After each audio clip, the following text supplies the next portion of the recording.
Have you ever seen someone wearing a high-vis jacket go in somewhere or do something that you wonder, are they really important? Are they really the builder or the manager? Do they have a right to be there? Or are they someone that just popped down to their nearest hardware store and picked up a high-vis jacket? Because that is exactly what I have done. Because as you know, I often get kicked out of taking photos, out of locations where people don't think I should be. So I figure if I'm wearing one of these and look half important, people might mistake me for someone important and not bother me. Like that guy. But no matter how important I feel in this, it's probably not the best thing to wear every single video because I might blind you, it's so bright.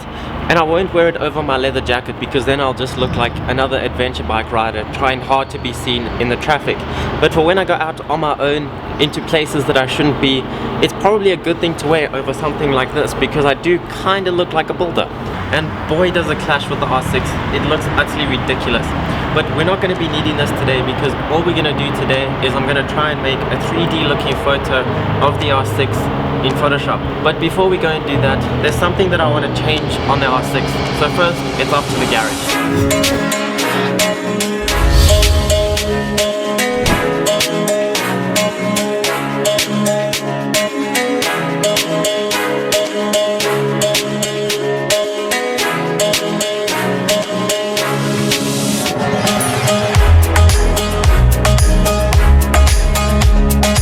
Some of the best videos to make are installing brand new bike parts onto your bike.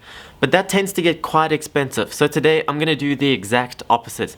I'm going to uninstall something extremely cheap. So today I'm going to be taking off the pinstriping on my wheels. It's got white on the front and red on the back. The pinstriping was one of the first things that I did to my R6 because back when I had my GSX R600 I put orange pinstriping on it and it changed the whole look of the bike.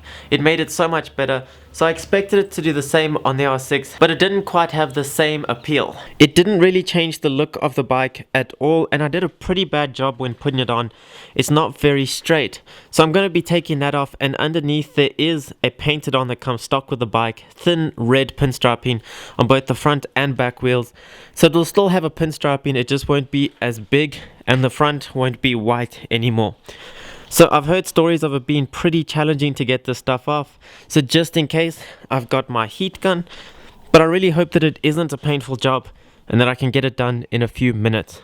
But anyway, let's start taking it off.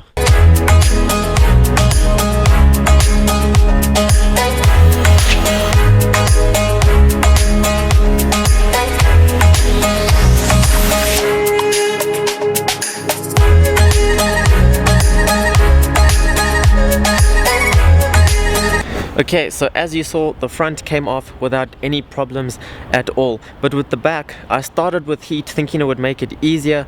I fiddled for about 20 minutes and it didn't budge. I even put a thing out on Instagram asking people for tips. Maybe they'd had the same problem. And the funny thing was front and back were the same makes of tape. So I don't know what the difference was there. But eventually, a lot of time, a lot of heat, and sore fingers later, it's finally off. And this is what it looks like. It's not a drastic difference, but I don't think I'm ever going to be putting that tape on a bike again just because it was so difficult to get off. So this is what the stock pinstriping looks like. It's just painted on. It's very thin, unnoticeable, but quite nice. And it looks stock again. Stock's quite nice every once in a while, but changing things is also fun. So it's good to have a change. It's a nice, cheap, and I thought it would be an easy way, but apparently it's not that easy. So I'm never doing it again. But anyway, with that off the bike, now I'm at a location to do my 3D photo attempt. I got the idea from this image that I found on Instagram, and I thought it was a really cool concept. I've seen others like this in the past, and I thought, how could I do something similar but with a motorcycle theme?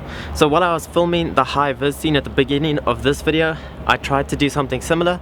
And this is what I came up with, but the colors are wrong. It's just not that cool. So today we are here to try and make it better, more refined, and hopefully just a better result. So this is the framing that I'm hoping to use. It should frame the bike. The colors should complement the bike, the sort of maroon red tones. The only problem is that the lighting at the moment is immensely harsh. There are no clouds and it's almost the middle of the day. But I had to wash the bike before I could take the photos. That's not my fault, that's the bike's fault. But that's the plan. So we're going to try and set up a shot like that. So the way I plan to make this shot better than the last one is, first of all, we're going to take the blue cover off the phone so that it's black and there's no blue breaking up the red theme. Next, I'm going to wear a glove to hide my funny hands, and it should add to the motorcycle theme. And next, I told you about the framing. Most of the background is going to be blurred, so it doesn't have to be that exciting, but it should all add to it. So we need a bike, a suitable black motorcycle glove, a mobile device, preferably a color that matches your theme, a fairly wide angle lens so that you can get your hand as close to the camera as possible, and a tripod because we need to take 2 photos identical without moving the camera. And that's pretty much it. So let's set up the first shot and get a feel for how it's going to look.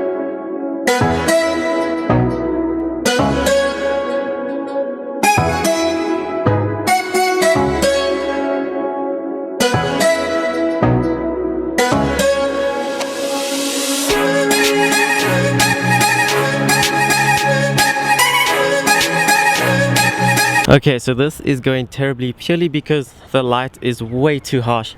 The sun is right there, so I gave up over there and moved into the shade over here, and it'll probably be quite a nice photo, but the problem is we need so much space between the bike and the camera to put the hand out that we start to get flares and sun and reflections off the phone, and it just doesn't work.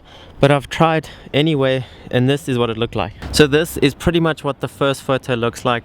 I use a high aperture to try and get as much in focus as possible. Take that photo, put the bike in focus, then I hold the phone out like this on the glove, focus on the phone with the same aperture. I do change the shutter speed so that it's at the right exposure, but as you can see, there's just too many reflections coming off the phone, so it doesn't really help. Okay, so I've come back to this exact same location, but at around 8 o'clock in the morning, with my thinking being that the sun would be a lot lower. And it is lower, it's more goldeny looking if you look out here. It looks much better. So I've taken the pictures, and I think these ones should work better. There's less reflections because it's less bright, and the sun's coming from a much better angle. So this is where the sun is coming from now. It's a little bit lower, still higher than I would have liked, but it's hidden by this beam here, and the light looks golden in the pictures I've took. It's coming up fast, but I think we got away with it. And the other thing that we get to change now, we were lucky enough to get much better looking gloves.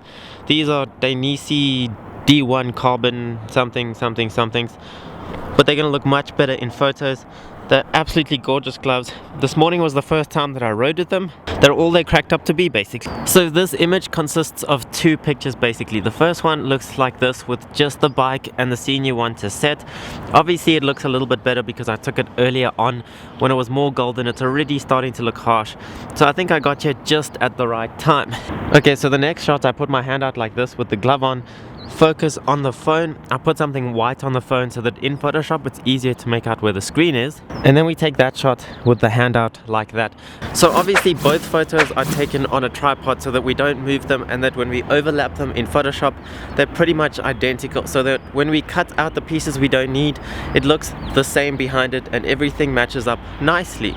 But anyway, with that being much longer than I expected, we can now head home and start to edit this. I hope it comes out better after all this effort. Okay, so these photos are a lot better than the ones that I tried to take in the harsh sunlight at midday, and a lot better than my original attempt. The colors will be a lot nicer.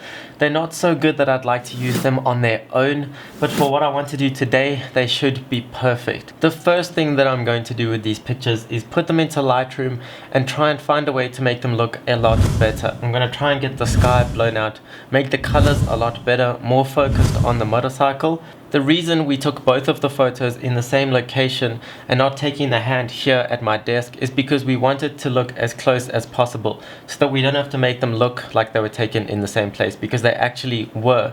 So we're going to put the same settings from our original photo onto the second photo so that they have the same look and feel. Then export them both. Next, we're going to import both of these photos on top of each other in Photoshop. We're going to put the hand at the top layer and the bike on the bottom layer.